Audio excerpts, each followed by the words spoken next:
Les évacuations qui devaient avoir lieu dimanche dernier à Alep et dans 2 villages chiites de Syrie ont été reportées jusqu'à nouvel ordre. Une fois encore, les civils d'Alep ne seront pas évacués. À ce jour, plusieurs milliers de Syriens attendent de quitter Alep. À Alep, une nouvelle tentative a échoué pour évacuer les résidents de l'est de la ville syrienne. Les bus étaient pourtant bien alignés et la population rassemblée dimanche dernier, attendant d'être évacuée.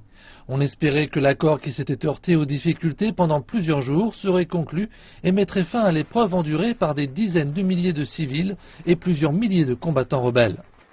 Mais l'accord qui auparavant échoua en raison de la question de l'évacuation des malades et des blessés de 2 villes loyalistes s'est cette fois heurté à de nouveaux problèmes dans ces villes.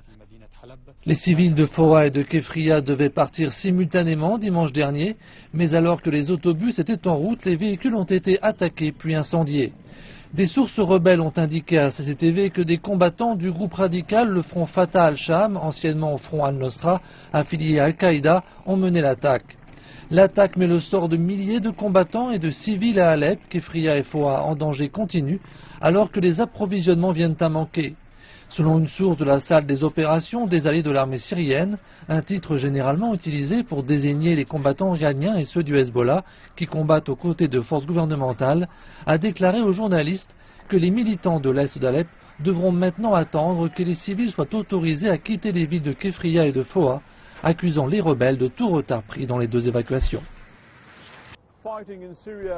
Les combats en Syrie se poursuivent. Pour l'instant, les rebelles semblent incapables d'adopter une position unifiée et le gouvernement semble catégorique sur son opposition à donner aux rebelles une voie de sortie d'Alep.